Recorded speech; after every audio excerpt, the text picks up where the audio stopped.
thing. And having some games against those other teams that were in that cluster around the middle and bottom of the standings with you puts you in a good spot to say, hey, we're going to stand out now. This is our chance to prove ourselves as breaking away from that. And for Clutch and OpTic, it all starts here on day one. We're into Champion Select. Let's see how they break it down. It's going to be Irelia and Yuumi banned out by Clutch Gaming. No new champion play here in this one as Aatrox banned out by OpTic. And I think it's not even just, about that the early strength schedule and wanting to get the wins here, but it's about building the confidence for these squads. Absolutely. Especially, I do think when you look over at Clutch and when you look over at Huni, I think he is such a confidence-driven player. He is so good when he's on his game, and when he's not, he can look very, very vulnerable. So we'll see if they can kind of start off on the right foot here. And as well for OpTic, who have kind of settled, it feels like, on Meteos as their starting jungler, and we'll see how that's going to work out for them.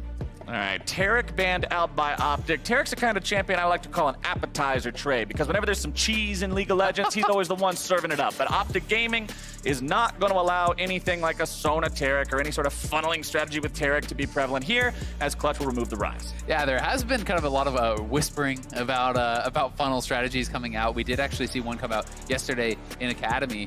Pacers was telling me about this whole strategy where they were playing Leona Corki and doing a funnel there. I have heard about a number of other funnel strategies. It doesn't seem to be the kind of prevailing strategy these days, but it is certainly an option, and some of the teams are going to be somewhat worried about it. Well, the final ban of the first phase here is going to be the Sylas that we've seen have such an incredible presence since the Champions release. We know how effective he is as a flex pick, saw a ton of that at MSI, but we will not be seeing him here this game. Clutch decides, hey, the first thing we want to go for is one of those power laners, picking up the Jace round one. Yeah, grabbing that Jace very likely would be going to Huni, but we still could see Damonte playing that. It wasn't something that he did play at all in spring, but certainly has the ability to be flexed. I do think we actually had, Lyra played Jace once in spring as well, so there is, the ability of flexing that to jungle. Certainly not the most likely of scenarios, but I do think grabbing that Jace early on makes a lot of sense for Clutch. They want to play aggressively through top lane. Huni wants to look for lane dominance. Over on the side of OpTic, looks like they're looking at the other end of the map here to start things off. They'll go ahead, grab the Xayah there for Arrow, and it looks like Nautilus probably for Big. We do see this champion most often in the support role. Remember, there is flex opportunity for it. It's not 100% locked into support, but that is the most common option. It definitely is, and when you think back to MSI, back in play-ins, we were seeing actually AP Nautilus mid lane a fair bit. So it would be interesting to see if that kind of, popped up here at all in the LCS. Rakan is still open, so if you want to play, a very engage-heavy team, you could be looking for something along those lines. But I do agree, quite likely that it is going to be going down to that bottom lane. And I do think, we had seen a lot of these teams that were, more towards the bottom of the table had the most success when they were playing with easy win conditions, hard engage, multiple forms of engage in front line, and looking for that sort of team fight style. And Nautilus lends itself very well to that. Well, talking about team fights, Rumble drafted by Clutch Gaming, a very effective team fighter, especially in the mid game, especially in those tight jungle pockets, if you can force one there. Also going to be picking up Lee Sin here. Clutch will leave both their bottom lane champions for the second half of the draft. Now this is really interesting because Rumble in solo queue has actually been picking up a lot of steam as a mid laner. It has become quite popular in Challenger and at the highest levels. It's actually one of the highest win rate mid laners in the game right now. That being said, it's a very low play rate, and it was Huni's most played top laner in spring. So this is certainly leading me to believe that this will be a Huni Rumble, that it will be a Damonte Jace, but things could be flexed around dependent upon matchups. Well, OpTic Gaming is going to have a nice beefy front line there. You got your Nautilus, you've got Sejuani, also picked up now for Meteos. We've seen him on this champion plenty of times before. And as we get into the second round of the bans, OpTic knows they are looking at those bottom lane picks. What do they want to keep Cody off of? What do they want to keep Vulcan off of? The Sivir is the first thing they're keeping out of Cody's hands. Yeah, and I think that makes a lot of sense as a takeaway. These are solo laners on the side of Clutch that will draw a lot of jungle attention, that you're going to want to have Lyra playing around. So taking away some of these kind of safe wave clear style bot laners that can be played does make a lot of sense. A Sivir is certainly one of those. Ezreal perhaps another that can play extremely safe down in that bottom lane and doesn't require a lot of attention. But we have also to remember that Rageblade did get some nerfs, so we are seeing crit marksman kind of rise up a little bit more in priority, and as a result, some of these priorities that we've been seeing in the bot lanes may be shifting. And that's one of the fun things about getting into a new patch, especially after a big international event that goes on for quite a duration. You're playing on that same patch for a while, get to see some new fresh faces as LeBlanc, Rakan, Sivir, and Kaisa are all off the table now. It's over to OpTic Gaming to make their 4th pick. Yeah, so Clutch certainly respecting the fact that this could just be a mid lane Nautilus or even top lane. You know, that is even less kind of consistent in pro play. We have seen it in solo queues certainly though, and the Rakan being taken off the table does show they're a little bit worried about that. Poppy very likely going to be going up to Dokla to deal with this Jace. It is something that can actually trade effectively against Jace in those early levels and have some pressure there. If Huni, is to take that, and if that is going to be the top lane matchup, though, that is something that can get more and more difficult with levels. And you also have to remember, Rumble could be put up against that Poppy, which I find is generally a more difficult matchup for the Poppy. Yeah, Poppy, we've seen it work into the Jace. You weather the early storm, you get yourself some armor, a Sunfire Cape and an Iceborne Gauntlet. If you know you're mostly just going to be on Jace handling duty actually creates a very difficult situation for Jace to need a point where he's at 3 or so items to outscale the tankiness of that Poppy. But over back to Clutch Gaming, it's Varus and Braum locked in for Cody and Vulcan. Yeah, so that's certainly going to be the bot lane. OpTic still doesn't really know for sure exactly where everything will be going, and TF going to be locked in here. Okay, now the question is, Azael, is it Trinity Force TF or is it traditional AP TF? For those of you who may not be aware, there was a guy posting on Reddit about how he hit #1, I believe it was in EU West, with Trinity Force Twisted Fate over the course of however many games with a 60-something% win rate. It has been the most played TF build that I've seen recently in solo queue games, in just random spectating that I'm doing in the client. So I'm curious if they're going to go with a traditional AP path or if we're going to see the Trinity Force build instead. Yeah, it would be very interesting. And I do think that type of build lends itself quite well to split pushing. You are obviously getting the Sheen proc that is still going to be working on your W on those stuns. You also have the ability to really knock down turrets quite effectively. Early CDR is going to allow you to get out on that map quite well and be ulting to those side lanes. It's honestly pretty effective. Triforce does give a lot of things that TF does want. That being said, your burst is going to be lower. Yes. You do have the additional attack speed and some pretty good sustained damage. There's a lot of things working there, but it is not going to be that full Luden's Lichbane AP kind of one-shot style if he goes that route. All right, loading into Summoner's Rift here. Clutch Gaming and OpTic Gaming both having the opportunity here to start off 1-0, get this split rolling exactly the way they want to. Less than stellar spring, but spring doesn't matter too much. We're in summer now. This is the one that truly counts. This is the one that determines who's going to be making those big runs towards Worlds, towards that big apex of competition here for League of Legends later on in the year. But right now, all they got to worry about is the opponents in front of them. If you look over at Crown, you can see he does have the teleport on the Twisted Fate as well as a Comet. So pretty traditional standard stuff coming out for him there. Doesn't really seem to be anything else here out of the ordinary. Taking a look at Keystones, you can see Cody's son having the lethal tempo on the Varus. Lets us know it's not going to be the on-hit build. Will be the auto attacks. And Lyra with the Conqueror on Lee Sin also means not going for that electrocute style, super gank heavy, super bursty. Instead, better at the dueling. And as the teams prep themselves up here, waiting for the minions to spawn, Ovly is standing by with a side stage interview with Clutch Gaming's coach. Thanks, Flowers. Mixed Greg, a lot of us are excited to see Cody's son return to the Rift and join your team. What is he bringing to your team? Mainly he's bringing like a huge emotional boost to the team. He's obviously a very good player, and he's been playing really well in scrims. And he's just like raising the overall like emotional level of the team and just kind of like a recharge that we really needed after spring split. So yeah, he's fit in really well. Our scrims have been great, and we're really excited to see him in this first game. We're excited to see him play as well. Best of luck to you and your team. Back to you guys. It's always a good thing to hear because morale is a hell of a drug, Azael. And if your team needs to come back into the game, get themselves in the right spot mentally, and you've got a guy who can bring that morale up, that's a huge thing. That's a very big bonus to have that doesn't necessarily show itself on the Rift in terms of gold or stats. Yeah, and I think that's often one of the most powerful things about making a roster swap. Even if it is, arguably more of that side grade or something that isn't, an enormous boost as far as what you consider to be the skill of the player, this does reset the mental somewhat of the team, right? This makes you feel more optimistic after what was a pretty rough spring split.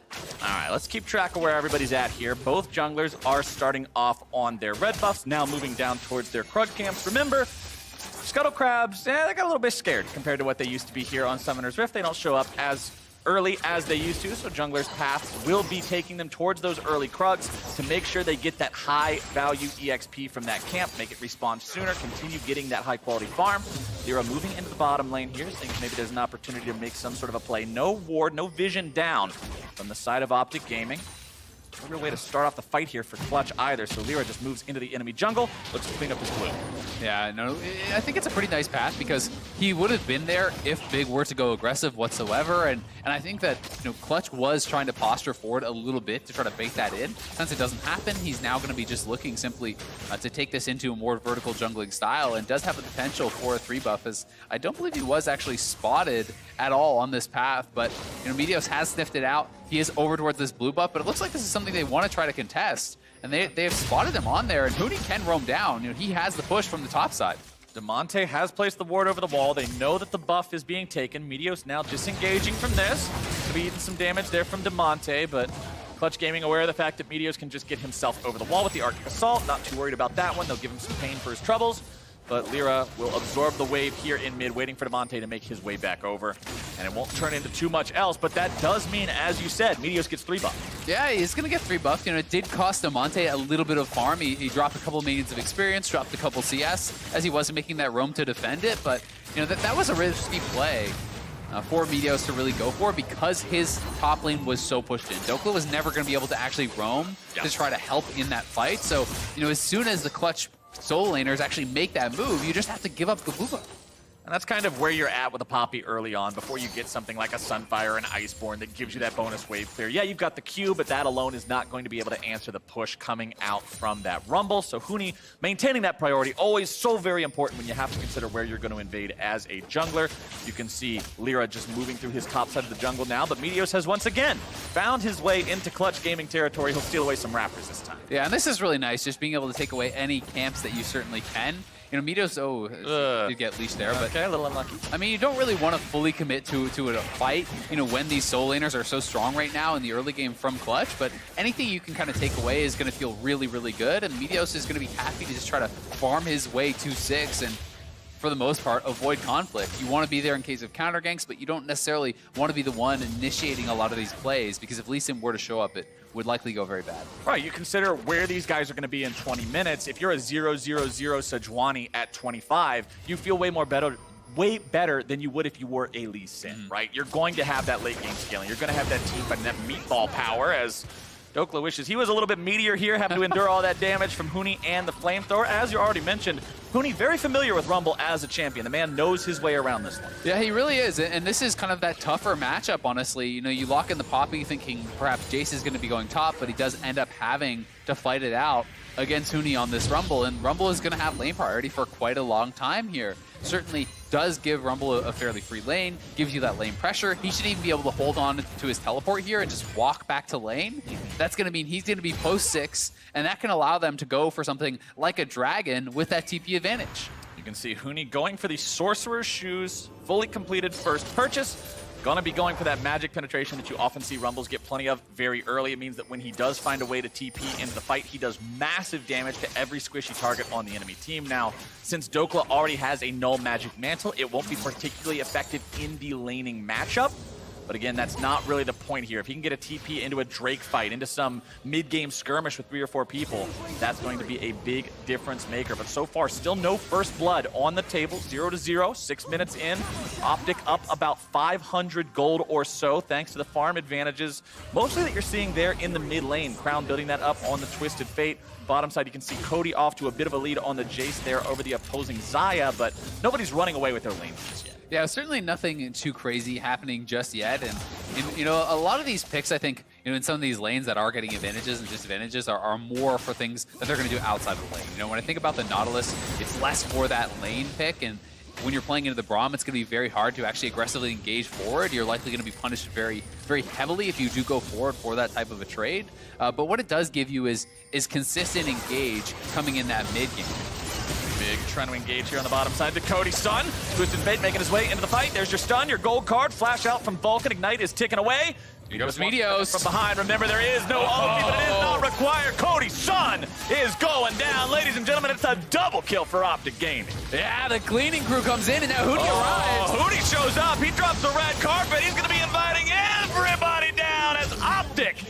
loses 2. It's a double kill over to Huni. He will lose his life for it, but they respond now as Clutch Gaming brings down their mid laner. Devontae is looking to land himself some shock and awe as Arrow gets himself dunked. Crown's in some trouble.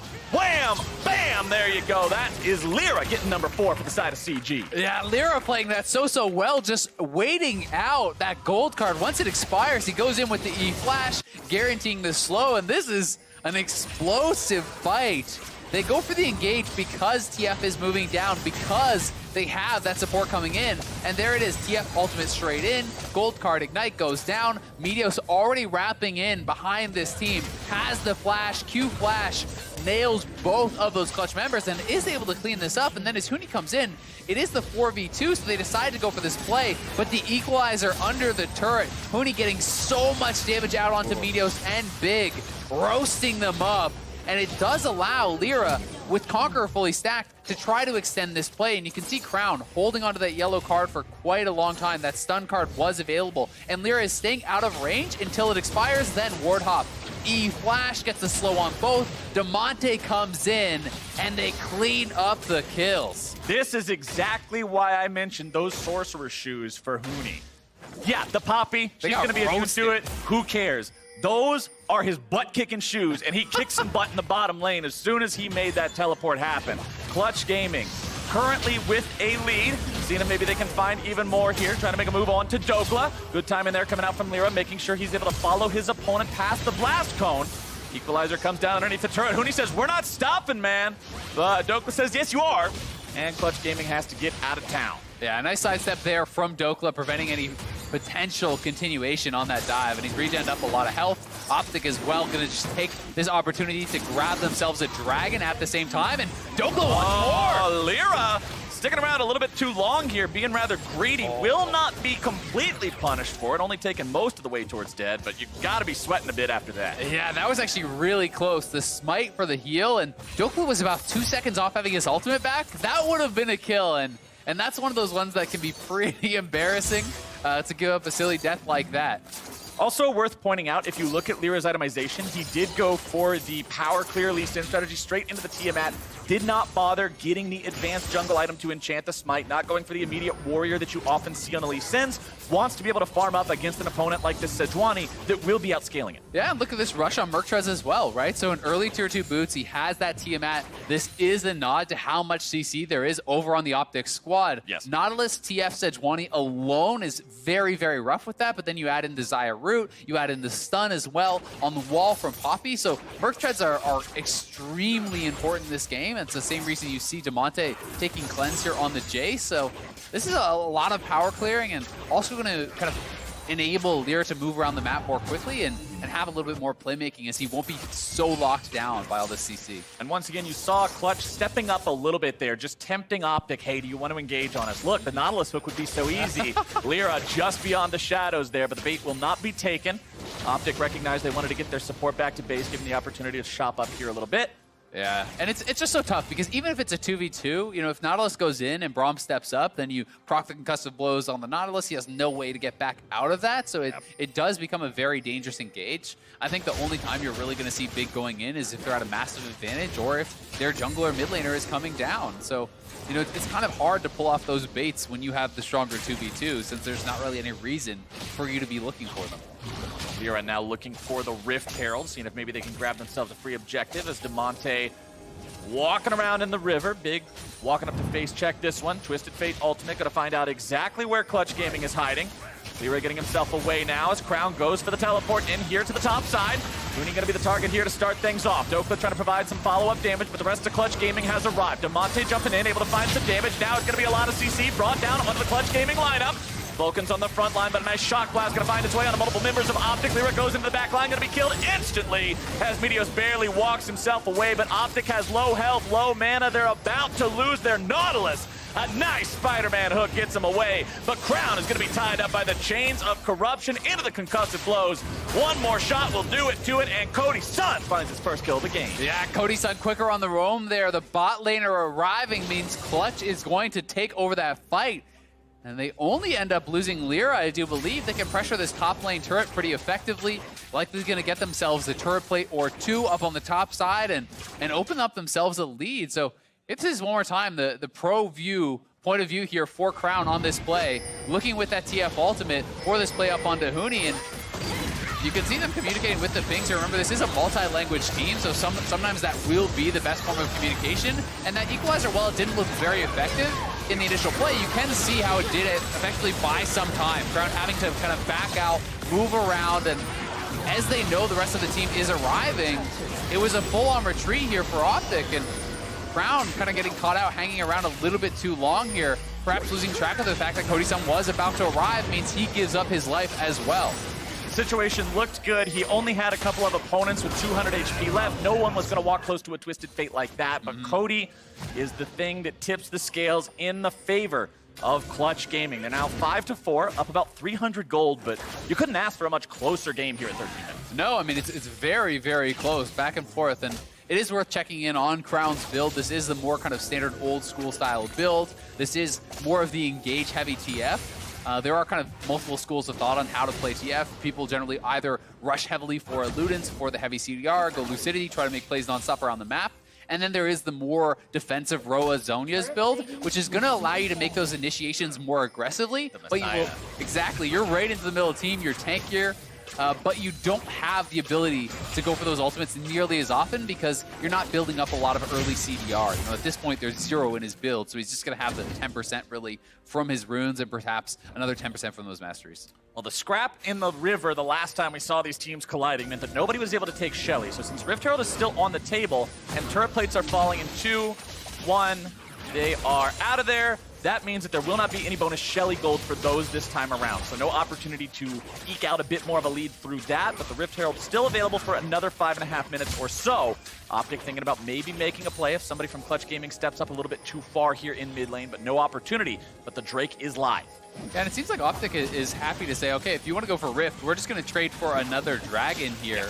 You know, Shelly is only the opportunity to get turret damage. It's not really anything guaranteed, and those early Dragons are very powerful now. But the problem is you are taking a mid-game fight in a corridor against a Rumble. Now they're going to be initiating here onto Huni, looking to find the damage. Big into the zone. He's keeping himself alive there with the stopwatch. He's blown up anyway. Clutch Gaming, they will lose the Drake, but they find the enemy support. And now the question I pose, Azael, is what else can they get? And I think they should be able to pressure this turret very heavily. Arrow getting chunked there by Demonte, and you can see they're trying to work down on it, but don't want to give up what is still the first turret available of the game here. And OpTic, you know, their team fights are going to be so much down to how effective is Arrow being. He's such an enormous amount of their damage, really the only consistent DPS that is in this lineup. And now Crown back, he's looking. Oh, Crown with a nice ulti into the flash there for the stun to make sure they grab the kill onto the enemy support. So when we look at this situation as a whole, it was a 1-for-1 on support, plus a Drake over to OpTic, who now have momentum in their favor to push out the mid lane and look to Rift Herald. Yep, they're going to push out the mid lane. You can see those pings coming on over to that Herald. And perhaps a bit of an overstay there from Clutch. They had not been able to reset, and as OpTic were able to kind of get back in preparation for that fight, they get a kill. They will likely get the Rift Herald here. Looks like Demonte's heading back to base, so I don't think we're going to see Clutch trying to contest for this whatsoever. Rift Herald taking plenty of damage there. Clutch Gaming nowhere to be found. And the side of OpTic will secure themselves yet another objective. Still just ever so slightly behind in terms of gold, but especially now that you've got Shelly in the back pocket, it could be very easy to take down a turret. Clutch Gaming is seeing that and saying, all right, if we want to have a chance at first turret, it's probably going to be right here, right now. Shove this up. They will not keep themselves there too much longer, though. Don't want to risk the overcommit into a flank, so they'll back off. Yeah, Crown up to the top side, pushing that out, so that is going to demand some attention. The other thing you always have to remember is, you know, traditionally, Jace loves playing so heavily in these side lanes, but when you are playing Cleanse Jace, not TP, it is much harder to really stick around in those side lanes. So this is a full lethality build coming out from Demonte. This is much more about poking your opponents out and then looking for an engage and kind of starting a fight with either a Lee Sin kick or, you know, a Varus ultimate or something along those lines. But this is likely not a game that is going to be won purely through side laning with this Jace. And it makes it feel a little bit better when you look at the Poppy inventory and see only MR items. Up against a Sunfire Iceborne Poppy, lethality Jace feels awful. You're a ranged minion to that Poppy, you can't do anything. But considering she's only got the hoodie, she's only got the shoes, it's not too bad. you can still do plenty of damage. Ghost Blade plus Dust Blade means anybody without some armor in their inventory, like Arrow, is going to take so much damage from the poke that comes out from Demante. Yeah, and it looks like Meteos may be building towards a Warmogs, which is potentially kind of an answer to that poke. Because once you have the Warmogs, you just park yourself in front of the carries and you absorb every shock blast and you just continuously heal that back up. You know, it becomes very difficult to kind of have that poke win condition. And it looks like OpTic for now are just going to elect to trade towers. You can see Crown and Meteos are both up on the top side of the map. But here's the important thing. It's still first turret bonus over to Clutch, despite the Rift Herald on the side of OpTic. Yeah, 1-for-1, but that edges out to your opponent yet again. Yeah, it definitely does. I was a little bit surprised, honestly, that Meteos didn't just drop the Rift Herald and try to race that, see if they could have actually potentially gotten that first turret down quicker. But, you know, the first turret bonus isn't that massive anymore. It's much more in the turret plates, so maybe wanting to save it for a potential full turret that they feel they might be able to get here later on. Still 2 minutes left for Meteos to decide when he wants to drop the Rift Herald. Remember, if you don't end up finding a good opportunity somewhere in there, you have to make one of those XD Rift Heralds that you just sort of throw it out onto the Rift and be like, well, I hope you do something. Probably not, but Clutch Gaming will do a good job holding onto this mid lane tier 1 for now. Not even much damage put onto it yet. Still about 80% HP as Cody Sun will continue building up these items. Has the Blade of the Ruined King, working towards that next item. Now you can see the pickaxe in inventory. As Dokla continues the split push here on the bottom side. Neither team really looking to set anything up just yet. Both content to keep farming it out. Yeah, both teams, you know, willing to play this very, very passively. And certainly, you know, Cody Sun, this is the kind of game that he used to have a lot of success in with 100 Thieves. And yes, this is not the same members all surrounding him, but we'll see if they can replicate some of that success, because they had been very successful in playing out these slow, methodical games and getting to that team fight stage where he could really take over, where they can protect him and enable him in these fights. But likewise for OpTic, a lot of the team fighting really is going to be down to Arrow. How well can he perform? Because yes, there is some initial burst coming out of this triple tank lineup, and even the TF, yes, can have some of that upfront damage, but it is not the consistent DPS that you need to really punch through a lot of these targets. So much of that is going to be on Arrow. And talking about punching through targets, I like the itemization that we're seeing from both Funi and Cody Sun. Yes, it's not particularly special. You do see the Andrews and Blade of the Ruined King on these champions first very frequently, but making sure that these are the champions you have so these items are optimal is great against 3 big meatballs that are mostly building health. That will do a ton in these team fights to make sure those Rumble ultis and those Varus auto attacks are really hitting the mark. Yeah, exactly. There's only the Tabby's armor so far on Meteos, so that's going to be really powerful. And you know, this is that Rift Herald that you're talking about, where you're like, oh, well, I guess it's going to expire. All right, let's put it down. Dot your I's and X your D's. That's the kind of Shelly that's not going to get you a lot of plays. OpTic, unfortunately, don't make a whole lot happen out of that one. But the next Drake will be the Infernal. It is live, and Clutch Gaming has a level 2 Rumble ulti. I honestly prefer, you know, when it's down to that sort of situation. Oh, is there going to get engaged on? They prefer to go in here onto Meteos. He's going to go into the stasis, keeping himself alive. One more hit from the concussive blows would have managed to lock him down. Dokla now going to be in some trouble. Stunned up, lockdown himself. Flash out from the OpTic frontliners both. And with that front line hobbling away just barely, and a shock blast taking Arrow down to 25%. That's Infernal Drake over to Clutch. Yeah, it is a very easy Infernal for Clutch. And what I would have liked to see OpTic do is simply drop the Rift Herald top lane as the dragon is going to be coming up, and then you can walk down there and you posture 5v5 around that dragon, and then your opponents are either left with the option of having that Rift Herald get guaranteed damage or answering it and giving up potential Infernal Dragon. And when you drop it in the mid lane, it's so easy to answer that and then still be around, you know, for any potential dragon fight. So, you know, OpTic not really getting anything from it. They're still pretty much dead even in the gold, but an Infernal post 20 minutes is very valuable. And I feel like this is sort of the same thing that you were describing before we got into the game. OpTic needing to communicate these things better. Hey guys, what's the plan? Where does everyone need to be? What should we be playing for at the next point to make sure you do get something out of it and don't have that dead drop on the Rift Herald? But unfortunately, there's no way for OpTic to rewind time. That is how things have played out. The Rift Herald is down, not on the table any longer. You've still got yourself, as you said, in a very good spot. Gold is dead, even it's still 2 Drakes to 1. I'm really looking at this for who's going to jump into the driver's seat. We got two guys right now. There's a steering wheel right in front of them, and they're both fighting for the opportunity to just sit shotgun. I want to see someone take control. And I mean, OpTic do have more of an ability to force those fights, right? You have so many forms of engage, from the TF to a Nautilus ultimate, from a Sejuani ultimate. There's a lot of ways for them to start off these fights, and it is a much easier to execute team fight. That being said, if Clutch can really either A, take out Arrow immediately at the start of the fight, or B, zone him out with things like the Equalizer, then it can start to be the situation where your tanks don't have enough damage and just get burned down in these kind of scrappy, skirmishy fights. So OpTic needs to look for a hard engage where their AD carry is free fire. And OpTic, although you have your AD carry on a champion with a built-in escape mechanism with the Xayah ultimate, there's no QSS, there's no Guardian Angel, there's no stopwatch. These defensive tools that can manage to get him out of those sticky situations are not available, which means this is your chance, if you're Clutch Gaming, to pull that trigger. And we've seen how Clutch has a lot of backline access with their damage, right? You know, one shock blast hits him, an Equalizer gets dropped on your head, and all of a sudden you have to back off and whoop. All right, little bit jumpy there on trying to make the plays happen. OpTic sees a chance and wants to go for it, but unfortunately the CC will not connect there from the Sejuani ulti, so Clutch get themselves away, and now they don't have to worry about that for the next 2 minutes or so. Yeah, and that was actually the TF ultimate as well. You know, I would like to see them started off with the Nautilus. If you drop that Nautilus ultimate, that is a guaranteed point and click. Yep. Once that hits, you can then easily hit the Sejuani ultimate, easily follow up with the gold card, and that is the sort of CC layering that you want to go for, but I guess they just didn't feel that Big was going to be able to get in range, or that it would have come out too slowly, so they did take a shot, and to be fair, they're not going to be punished for it very likely. You can already see half the cooldown is off that Sejuani ultimate, and that'll be back up pretty soon, but Lyra is lying in wait. The ward dropped in the Pixel Brush, means he doesn't get the opportunity to jump out there, make some sort of a fancy flash kick engage. They also had Damonte still up there in the top side. Remember, this Jace is running a cleanse because of the CC heavy enemy composition. No way to teleport into a fight if he's not already there.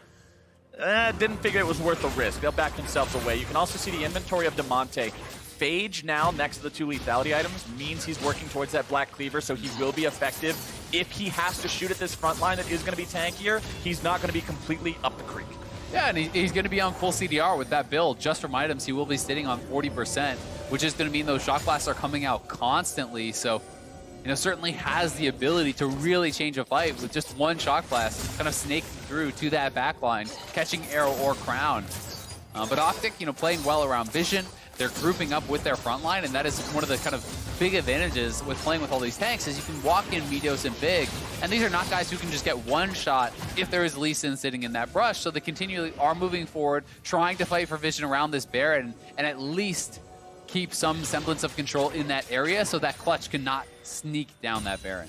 Cody Sun on to the completed Rage Blade now. 2 crit items also on Arrow. And this is going to be one of those games, Azale. I feel like we're sitting here, we're watching everything, 25 minutes in, it's real close. There's only been a couple big fights. Once somebody makes a call, whether it goes good or bad, it's going to determine pretty much the end of the game. We were having a conversation before this game started about how game times just don't really go past 35 minutes anymore for the most part. So even though we're only 10 minutes away from that point, I still think it's highly likely that we see one big explosive moment into a victory march. Yeah, I mean, Baron is so incredibly powerful these days, and, you know, as you get further and further into the game, those res timers get longer. You're able to get much bigger rewards for a team fight win than you are in the early stages of the game, so it does become so important to execute perfectly in these late game team fights, and both teams have kind of opted into this passive game state, this very kind of methodical playstyle where they are building up their items, they're building up for this kind of one-punch fight, and then you have to be able to make sure you hit that punch. Your one punch better strike true, as the next Drake is a Cloud, now spawned live here on the Rift. You can see Clutch Gaming making sure they've got control over this bottom half of the river. They'll be the first ones onto it. Kings coming out from OpTic onto the top lane tier 2. Crown is split pushing. Twisted Fate does have an easy out as long as you're not able to instantly interrupt him during the channel of the ultimate if he gets caught. But OpTic won't do anything else, and that's free Drake for Clutch. Yeah, and they have double TP as well, right? So you have that TP advantage. Yes, Cody Sun has TP, but he does not want to be answering one of those stole laners in a side lane, very likely. So, you know, they are going to have the additional globals and the ability to try to push out side lanes, then group up and look for that hard engage. And the items really are starting to come in pretty quickly here for OpTic. You can see Crown now on 3 items. He does have the Lich Bane completed.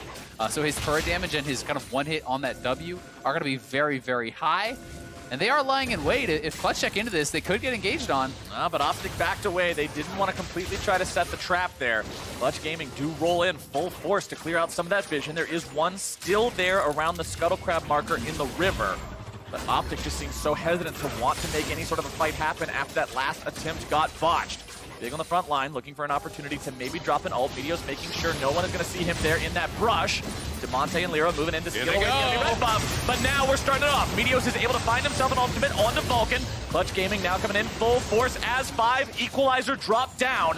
Half of the HP gone from both Big and Arrow. Lyra coming in, looking to find the kick onto someone of value. Dokla now going to be frontlining, taken very low very quickly. Clutch Gaming will be disengaged on. OpTic get themselves out.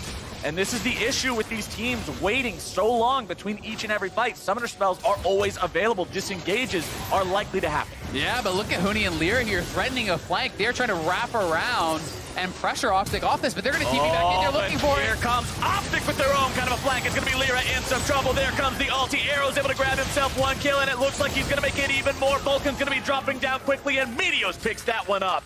It's 2 for 0 OpTic. Yeah, and that time OpTic come out way on top as Clutch was without a lot of their most important cooldowns. They didn't have the Verisalt, the Brawl Mult, they're missing the Rumble ultimate, so all of these critical abilities were down. So OpTic look for the engage, they force it. And with Lyra off the table, I really think they should be starting up this Baron, and they will now start that up. Crown is lying in wait on the side here. He does have the ability to kind of go in and flank anyone who tries to challenge this, and they have spotted Huni, so they could look for it if he tries to commit to it. I'm glad OpTic is going for this. You have to be able to translate those sorts of wins into something bigger. Demonte, Huni, Cody Sun, all waiting for their opportunity to maybe make this stop. Equalizer still has a critical few seconds left before it is available to fire. Cody Sun is caught. Cody Sun is going to go down. It's Dokla picking up the kill as Huni's able to find some in return. Crowd's grabbing the shutdown on that, but 2 are dead on the side of OpTic, and one of those critically is Arrow. The Baron is thwarted. Yeah, they stopped that Baron. They're just going to start it up themselves now because the respawns have come through. And that is not a very strong 3-man squad here that is left up for OpTic. Dokla is going to have to go back to base, so is Crown. Crown does have his TP, and Meteos is in the area, so Clutch will back off, and it just ends up being the trade of kills. Once again, neither team able to get a really strong foothold in this game. Crown with the TP and the ultimate available in case something got sketchy real quick. But yeah, it seems like every time somebody gets something, the other team takes it right back. Here's a pro view replay from Dokla's POV. Yeah, Dokla coming in, looking for that TP flank. Really nice coordination, actually. You can see Crown drop the pink ward for him to come in. He gets the wallbang onto Cody Sun there, forcing out the QSS. That gets them the initial 2 kills. And then they were able to force over by the Baron, but their turn was not the best. They did land, flash stun onto Cody Sun, but Big unable to connect with his hook. They weren't able to find that really clean engage, and that meant that the solo laners, the DPS from Clutch, were able to turn things around. We're 30 minutes into this game now, and it's still only 1,000 gold separating the 2 teams. Really showcases exactly this situation of everyone feeling like they're just stuck, waiting for the opportunity to make something happen. Clutch Gaming now moving up, trying to clear away some of the vision from the jungle of OpTic, but will not succeed in doing so just yet. Huni walks forward to make sure they grab that last one. Rumble level 16 now, so that means you have the biggest equalizer possible with Zhonya's, with Void Staff, with Liandry's. That's what Clutch need. A big fight with a big Rumble.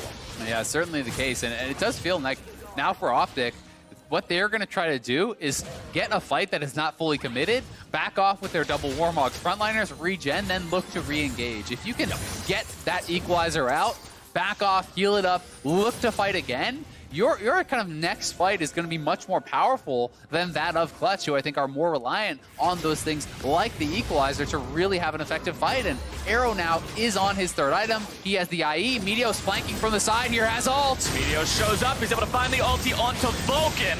Crown now backing away with the rest of OpTic. Equalizer into the back line. Arrow going to be taken very low. Can't make his way any further forward. Meteo's going to be burning down rather rapidly. Huni now stunned up here onto the front line. Lots of CC coming out from OpTic on return to Clutch Gaming. Already going to be losing their jungler. Big drops low, but Huni drops dead. And that's 2 for 0 OpTic. Yeah, and look at Meteos. Meteos was down to 5% health, but he got out, and now they're going for Demonte. Oh, Demonte with a nice stopwatch, keeping himself away from the gold card, but OpTic still win the fight here yet again. Crown's gonna stick around in the mid lane, buy some time, put some damage into the turret, not quite able to take that one down, but that's not what matters, Azael. Baron is again the call. Yep, the double frontliners healing right back to full after that fight with the Warmogs. Meteos was down to 5% health or so. Now back to full, and all that Clutch can do here is trade the Infernal. It will be Baron going the way of OpTic and getting the first major lead of this game. All right, this is what we've been waiting for. The part of the game where one team finally takes a noticeable control of the game. Let's take another look at how they did it. Yeah, here this is one more time. Meteos does find the engage. It's not onto the best target, though, with that Braum, but then kiting backwards. The equalizer is dropped, and look how quickly Arrow gets very, very low, just from a tick or two of that. But Meteos, Stoneblade active, has tanked so much damage. Then as they commit forward, trying to get that kill onto Meteos, look on the right side of your screen, he's barely surviving.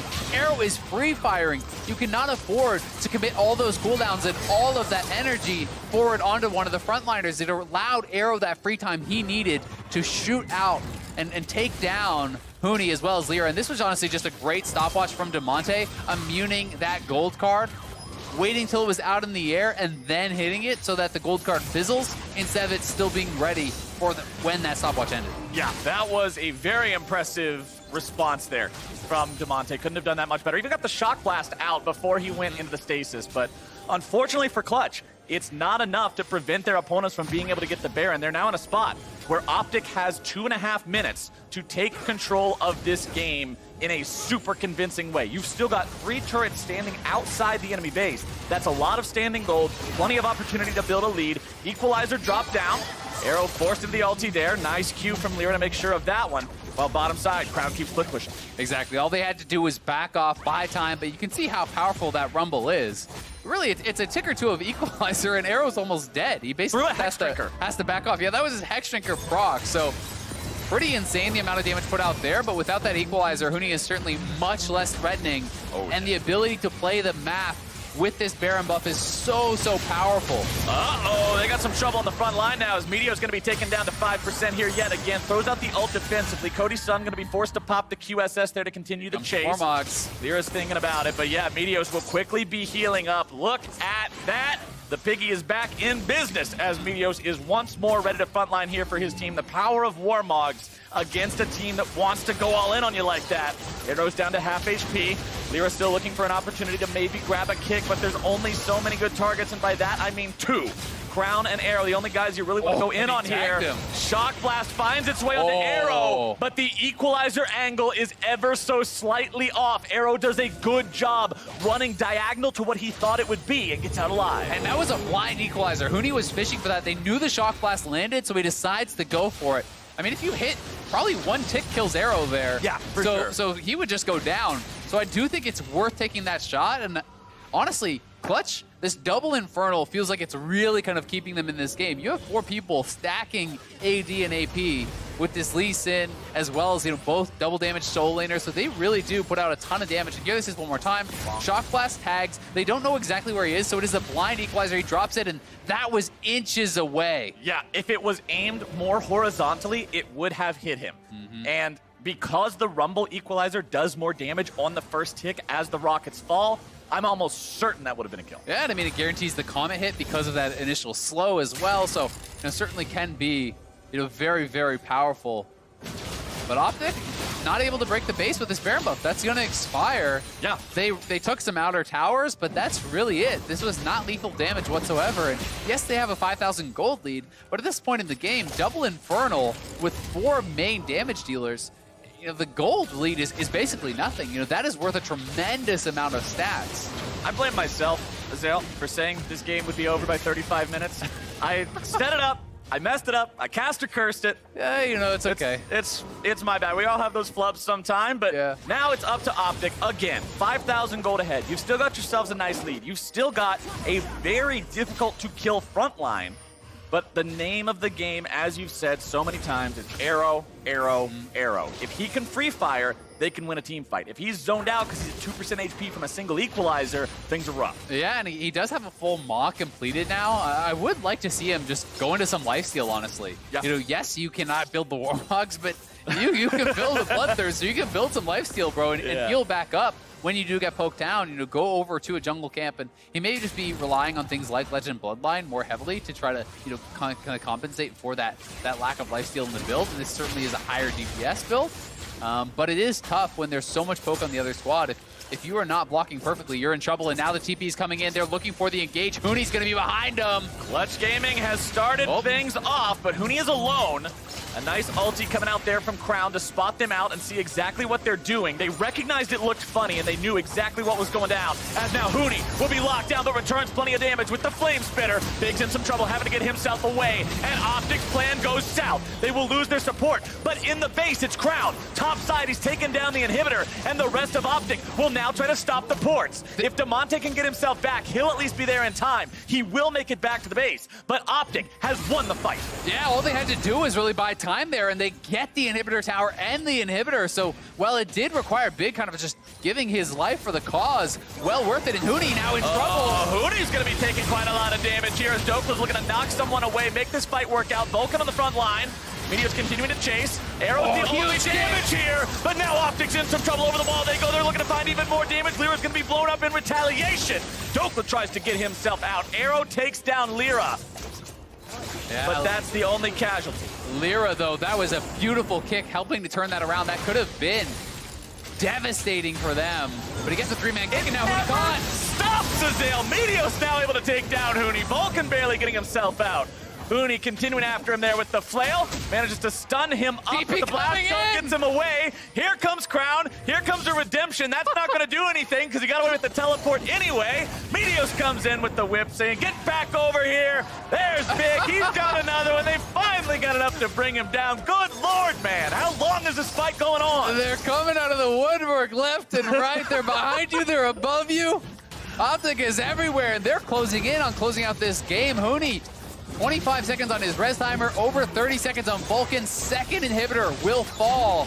And OpTic, only one Nexus turret up. They're going for the end. OpTic properly communicating to have Crown go and take that top inhibitor was what really made this all possible. They're on to the Nexus now. Clutch will not be able to hold them off. And OpTic starts Summer off with a win. And what a crazy finish that was. OpTic just splitting Clutch apart. I was waiting for the chance for there to not be action so we could talk about the action, but then they just kept doing it more and more and more. Yeah, that was honestly an insane finish. The TF coming up so big, and Crown really having a hell of a performance here in the first game of this summer split. He was so big on this TF in knocking down that initial inhibitor, but also in being able to answer so many of these cross-map plays. Clutch was kind of sent scurrying in all directions. It felt like trying to get back to the base, and people are TPing in left and right. People are coming back and respawning and finding these picks, and the fight never stopped. And I want to give credit to Meteos as well. Only one death on the Sejuani this whole game while he was the frontliner. His engages for OpTic were the ones that were able to start off the fights where they got those kills, and he did a good job at still being able to disengage and not die as the sacrificial lamb. OpTic using Meteos, using Crown to success, and communicating to the point where they were able to win with something like a split-pushing TF. That's what we wanted to see out of this team. Yeah, and honestly, it just felt like this fit the kind of style that you want to see. Jungle and mid is the kind of what a lot of people talk about with OpTic, having worked so well in Spring Split. Now they took Dokla off of that split pusher. They put him on more of a team fighter. He performed well there. They allowed Crown and Meteos, who are often working together, to be the ones more kind of playing that side lane. And I have to say, OpTic with certainly an impressive game one. Yeah, that's how you want to start off your summer split. But for more on the win, Avali is now standing by for an interview. Take it away. Thanks, Flowers. Meteos, congratulations on the win, an impressive one at that. First thing I want to ask you about was, what was the call like to send Crown top lane while you guys were fighting? Well, this is something that happens to us a lot in LCS games where we just decided to try to win by split pushing. So they were setting up for Dragon, and it seemed like all 5 of them were there. So Crown was just like, I'm just going to end the game top. And we were trying to cancel their recalls, but it didn't quite work the first time, but we got a lot out of it. Now I want to know, how did you guys spend your break preparing for summer? Well, I think everyone did something different, but mostly we just played a lot of solo queue. Just try to not get rusty, because I know some people like to see the break as like don't play any league at all, but I think it's kind of a trap, and it's good to just spam a lot of games. So I know that's what I was doing. I was trying to stream a bit. And yeah, you know, it wasn't as long of a break as after summer. So I think we were all just trying to like stay practiced and not get too rusty before summer. So a lot of other teams went to Korea to try to boot camp. Was that ever a option or an idea for OpTic? I don't know if we ever talked about doing it as a full team. I know Crown and Arrow went back to Korea, mostly because they live there. But maybe after this split. Now, we also noticed that there were no roster changes made to OpTic. We had a couple across the rest of the split. Were there any internal changes to maybe the way you operate or communicate? Well, I think that we're definitely a lot more comfortable with each other now. Like, we're more familiar, so we kind of understand how everyone operates and, you know, try to not trigger each other during games and review. So I think we didn't do any like super drastic changes. You know, we've always done some like switching out in scrims with different like players from the academy just to, you know, either see if a certain setup works better or maybe just get a different perspective. So we continue doing that in the off season, but I think that mostly we've just built on what we did in spring. And for the last two splits, OpTic has narrowly missed playoffs. So what do you think is going to make summer the split that it happens? Ooh, just a lot of hard work, I guess. I think we all really want it. So yeah, I think we're just gonna, you know, do our best. Well, best of luck to you and the team. Thank you again. And for more on the game, let's hear from the State Farm Analyst Desk. Thank you very much, Avli. OpTic picks up a win in a very scrappy game here against Clutch Gaming to kick off their summer split. And while I call it a scrappy game, I recognize that a lot of times in games like this, it can be tough to glean a ton, right? Just by virtue of the way the game's playing out. But I do want to dive into what, if anything, we've learned about both of these squads based on this game. So I like that OpTic's comp here is so easy to execute. It might not be the flashiest, it might not be the best, but you know exactly what you need to do. Nautilus presses a button, TF presses wildcard or the stuns right away. Even the Poppy can assist very smoothly. So this is making sure that they can have all the tools that they need to win and that they just need to find the right fights and do so. So execution was very easy, whereas on Clutch Gaming, execution was the only thing that would make this comp work. Yeah, I mean, you talk about scrappy game. This is a scrappy team comp. Lee Sin Jace as your mid-jungle duo is obviously going to want to scrap a lot. You have Rumble top, which is going to power spike mostly in the early mid-game. Varus the same way. But the weird part was with OpTic's comp, like you said, the ease of execution is there, but like what they're executing on is not abundantly clear. It's not like there's something you want to shut down on Clutch Gaming's comp and that's where the TF is going to go. It's not like you have a split push you're trying to snowball and that's where the TF is going to go. You have this TF that doesn't really have any clear lanes to go to in the early game. And so there was this one bot lane play, but it was so scrappy and so difficult to execute on because it's not like your team comp is designed to do this necessarily because you're weaker in a lot of positions on the map in the early mid game. You know, to be fair to OpTic, they did understand like we have 3 tanks and a Xayah, we should probably scale, and they tried to slow the game down after a scrappy early game because it was very explosive like this early, but then went kind of blank for the next 15 minutes. Because typically you rarely see Twisted Fate in the meta now, and so because he can't find a split pushing target to really assist like a Jax that you normally see, there's a whiffed Rumble ultimate. Yeah. You actually have to just look for constant team fights and trying to outnumber your opponent. So OpTic was relying on Clutch Gaming to try to make a misplay, try to make an outplay, and then they would come in and have so much abundance of CC that it'd be very easy for them to clean up a team fight. Right, there's like this constant ARAM, which is not where TF is usually the most successful, but they did a really good job of avoiding those scrappy fights where the Rumble ult's getting thrown over the top. You know, Huni tried to find a bunch of like alley-oops to himself as opposed to like on top of a Braum ult or a Varus ultimate. Yeah. So it was one of those games where both teams were struggling to find exactly how they're supposed to win.